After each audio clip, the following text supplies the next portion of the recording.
2024 선을 넘는 과학자들, 여러분들과 또 힘차게 시작해 보도록 하겠습니다. 힘차게 어떻게? 여러분들의 박수로 시작해 보도록 하겠습니다. 박수 주시죠.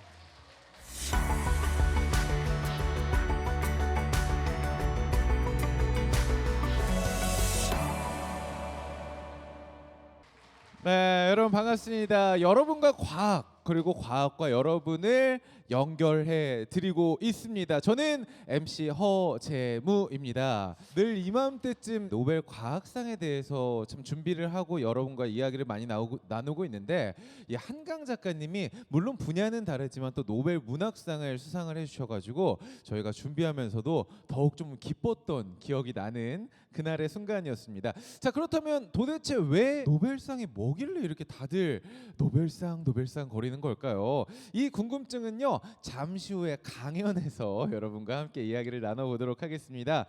자, 2024 선을 넘는 과학자들 7번째 강연자, 10월의 주인공 김근배 교수님 모셔보도록 하겠습니다. 큰 박수 부탁드리겠습니다.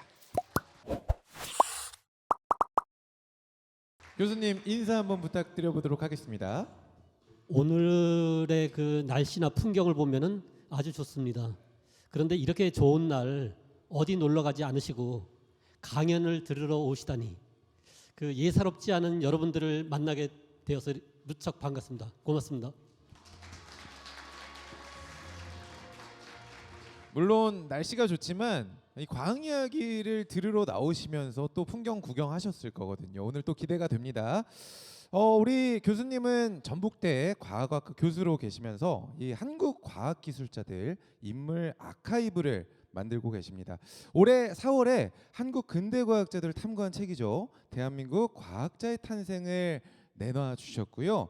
이 노벨상 하면 흔히 유명한 외국 과학자들이 떠오르잖아요, 여러분들. 교수님께서는 한국 과학사에서 이 노벨 과학상에 도전했던 과학자들에 대해서 다뤄줄 계획이라고 하십니다. 오늘 강연 주제 살짝 힌트를 좀 부탁드리도록 하겠습니다, 교수님. 그 노벨상은 그 최고의 상이라고 할 수가 있습니다.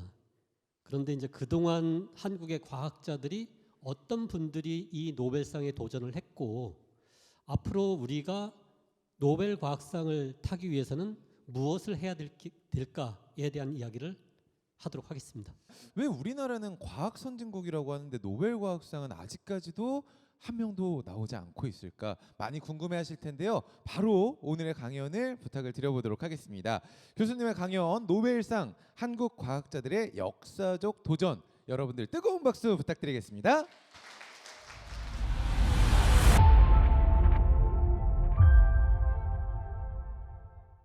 그 제게는 초딩 조카 2명이 있습니다. 그래서 종종 이런 놀이를 하는데요. 우리나라의 대표적인 최고의 강은 무엇일까?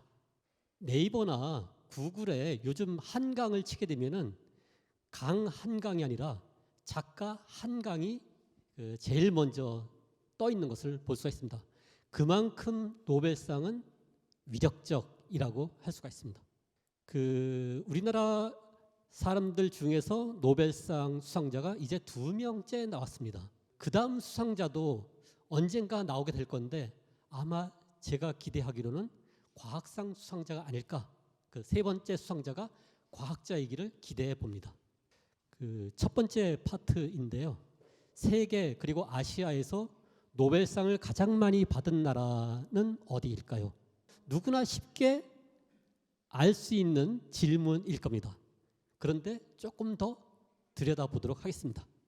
그 올해의 노벨상 수상자들 발표를 보면서 그 한강 작가가 문학상을 수상한 것은 대단히 기쁜 일, 정말 몸에서 그 소름이 돋을 정도로 충격적인 그만큼 기쁜 일이었지만은 한편으로는 저는 아깝다 김빈내리 교수, 이런 생각이 또 한편으로 강하게 들었습니다.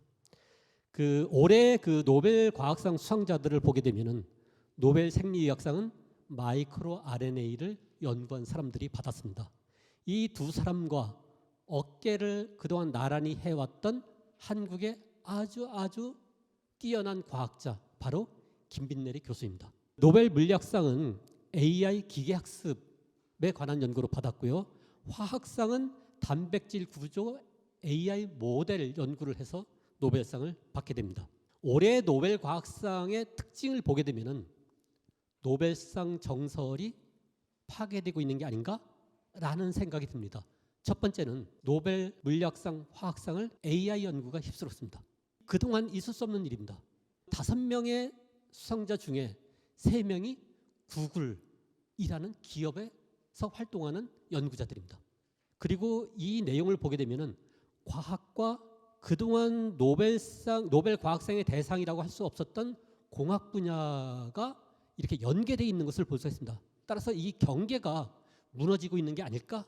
그리고 두 번째는 39세 존 점퍼라는 사람이 수상을 한 겁니다. 나이가 되게 젊지요, 그죠? 그런데 이 사람을 보면은 대학에서 물리학, 수학을 공부를 했고 박사 학위는 이론화학으로 학위를 받습니다.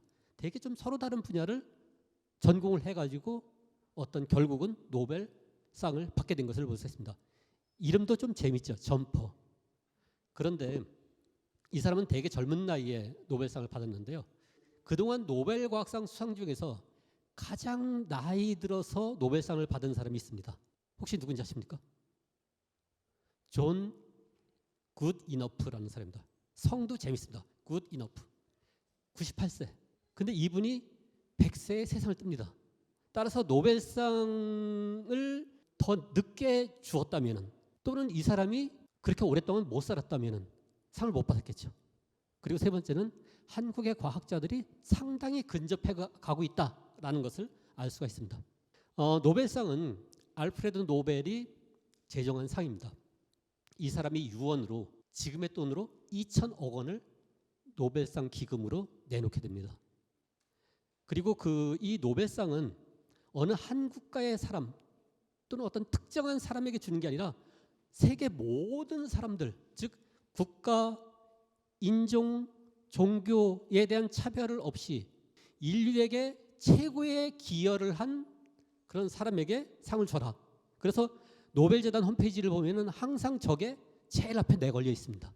그 노벨상은 124년의 역사를 가지고 있습니다. 매년 12월 10일, 즉 노벨의 기일입니다. 노벨이 세상을 뜬 날.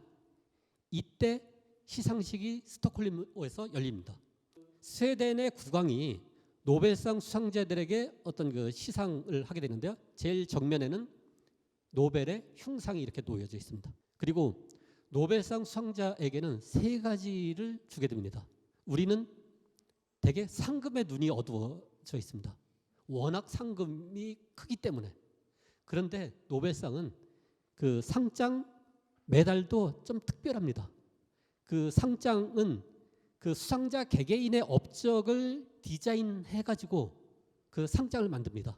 따라서 이번 그 문학상 수상자인 한강 작가의 경우에 그 상장이 어떻게 디자인될 것인가, 저는 개인적으로 되게 흥미롭습니다.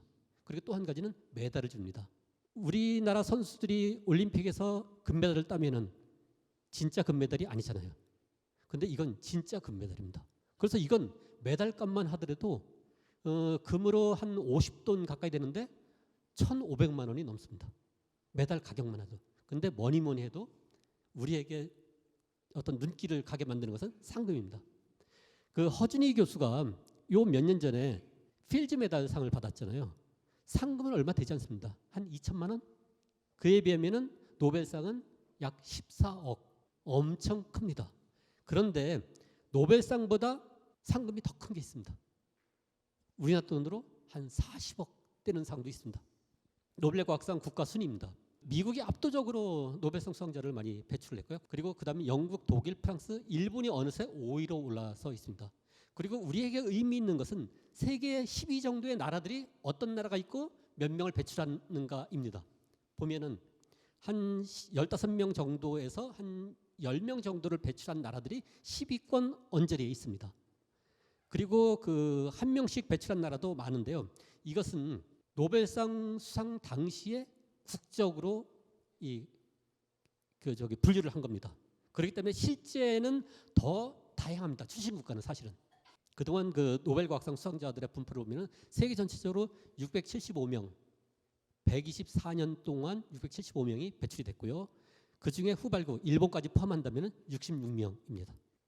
그 국가별 순인데요. 일본이 그 중에 압도적으로 많고요. 25명. 그 다음에 중국, 이스라엘, 인도, 남아프리카 공화국, 그리고 아르헨티나, 파키스탄 이런 나라들 쓸 수 있고 또 한 명씩 배출한 나라들이 여러 나라가 있습니다. 그 아시아 국가들 중에는 7개 국가가 노벨 과학상 수상자를 배출을 했는데요. 여기 보면은 그 사진을 보게 되면은 다 선구적인 인물들입니다. 가장 왼쪽은 딱 보기에 인도 사람 같죠, 그죠? 아시아 사람 중에서 첫 번째 노벨 과학상을 받은 사람입니다. 1930년에 물리학상을 받은 라만이라는 사람입니다. 그리고 두 번째 사람은 살람인데요. 이슬람 교도 중에서 첫 번째 노벨 과학상 수상자입니다. 그리고 세 번째 인물은 일본인입니다. 일본인 중에서 첫 번째 1949년에 노벨 물리학상을 받은 유가와 히데키. 그리고 네 번째는 중국인입니다. 양첸닝. 그런데 이 사람들은 다 사실은 한국인 과학자들하고 관련이 이리저리 있습니다.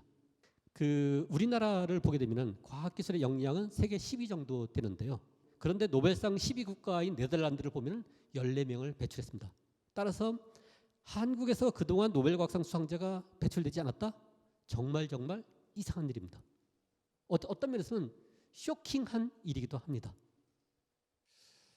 네, 여러분들 섹션 1, 네, 섹션 1은 여기까지 듣도록 하겠습니다. 박수 한번 부탁드려 보도록 하겠습니다.